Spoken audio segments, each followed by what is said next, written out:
एक समृद्ध नगर में धनेश्वर नामक एक प्रतिष्ठित ब्राह्मण अपने धर्म पत्नी सुशीला के साथ निवास करता था।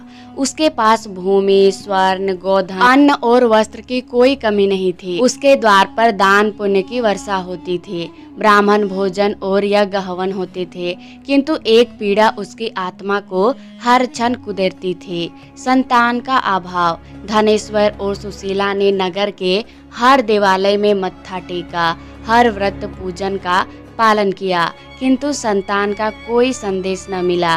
धीरे धीरे उनके जीवन में वैराग्य छाने लगा। इसी बीच एक दिन नगर में एक तेजस्वी साधु का आगमन हुआ। वह प्रतिदिन नगर के हर गली मोहल्ले में भिक्षा मांगते और संध्या होते ही नदी तट पर स्थित एक प्राचीन मंदिर में साधना में लीन हो जाते। नगरवासी उन्हें ईश्वर का अंश मानते थे, परंतु धनेश्वर और सुशीला को यह देखकर अत्यंत आश्चर्यचकित हुआ कि वह साधु कभी भी उनके घर से भिक्षा नहीं लेते। यह उपेक्षा उनके हृदय को चुभती थी।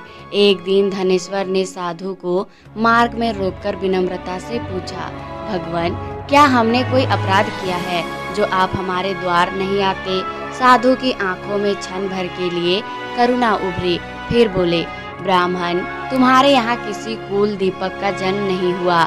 निसंतान के घर से लिया गया अन्न पतित अन्न के समान होता है। ऐसा अन्न मेरे तप को कलुषित करेगा। मैं पाप का भागीदार नहीं बनना चाहता। यह सुनकर सुशीला की आंखों से अश्रु की धारा बहने लगी। धनेश्वर की व्यतीत होकर साधु ने पूछा, तो क्या हमारे भाग्य में संतान सुख लिखा ही नहीं? साधु ने गहन मौन के बाद कहा, यदि तुम सच्चे मन से माँ चंडी की 16 दिवसीय पूजा करोगे और पूर्णिमा के दिन विशेष व्रत रखोगे तो देवी प्रसन्न हो सकती है।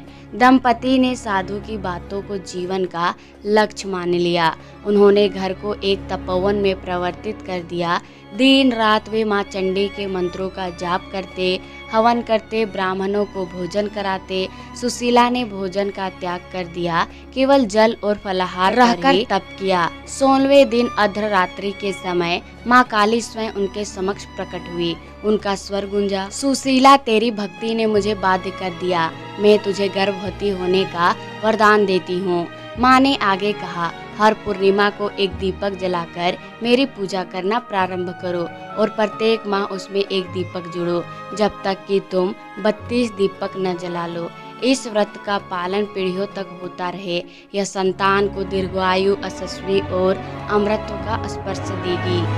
माँ अंतर ध्यान हो गई। कुछ ही समय बाद सुशीला के गर्भ धारण किया और 9 महीनों बाद एक तेजस्वी पुत्र को जन्म दिया, जिनका नाम उन्होंने देवदास रखा। देवदास बुद्धिमान और धर्मनिष्ठ जब वह किशोर हुआ तो माता पिता ने उसे विद्या प्राप्ति के लिए काशी भेजा। वहाँ वह एक विद्वान ब्राह्मण के आश्रम में रहने लगा। एक दिन जब वह गंगा स्नान कर रहा था तो वहाँ की एक कन्या रत्नावली की दृष्टि उस पर पड़ी। दोनों की आंखें मिली और एक चिर परिचित जुड़ाव का अनुभव होने लगा। परंतु इसके पूर्व की कुछ होता, रत्नावली के पिता ने छल पूर्वक देवदास को विवाह में बांध दिया। देवदास ने विनम्रता पूर्वक कहा, मैं अल्पायु हूँ, मेरा जीवन शीघ्र समाप्त होने वाला है, किंतु किसी ने उसकी बात नहीं मानी। विवाह के कुछ ही दिनों के बाद एक रात्रि जब देवदास गहरी निद्रा में था, काल उसकी आत्मा को हरने आया। परंतु जैसे ही उसने देवदास के शरीर के समय पहुंचने का प्रयास किया, उसकी शक्ति छिन्न भिन्न हो गई। वह तिलमिला गया। कई बार प्रयास किया किंतु असफल रहा। हताश होकर वह सीधे यमलोक गया और यमराज से बोला, प्रभु, यह कोई साधारण बालक नहीं है। मेरी समस्त शक्तियाँ निष्फल हो गई। मैं इसकी आत्मा को छू भी नहीं सका। मैं तत्काल ही शिवलोक की ओर प्रस्थान किया। वहाँ भगवान शिव और माता पार्वती विराजमान थे। यमराज ने सविनय पूछा, प्रभु, यह कौन सा वरदान है जिसके काल भी असहाय हो गया? माता पार्वती मुस्कुराई और बोली, वह धनेश्वर और सुशीला का पुत्र है। उन्होंने पूर्णिमा व्रत का पालन पूरी निष्ठा से किया। माँ काली ने वरदान दिया था कि उनकी संतान को काल भी नहीं छू सकेगा।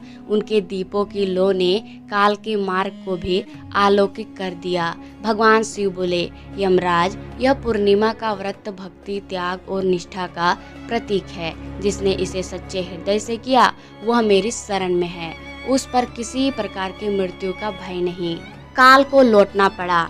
देवदास दीर्घायु हुआ। उसने काशी में गुरुकुल स्थापित किया और हजारों छात्रों को शिक्षित किया।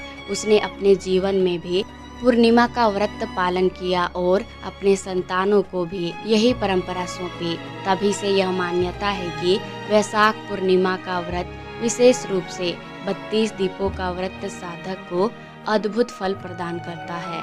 संतान सुख, दीर्घायु और आध्यात्मिक रक्षा शिक्षा। यह कथा हमें सिखाती है कि सच्ची भक्ति, धैर्य और नियमित व्रत कैसे असंभव को भी संभव बना सकती है। और यह भी कि दीपक केवल प्रकाश नहीं देते, वे आस्था की लौ है जो हर अंधकार को हरा सकती है।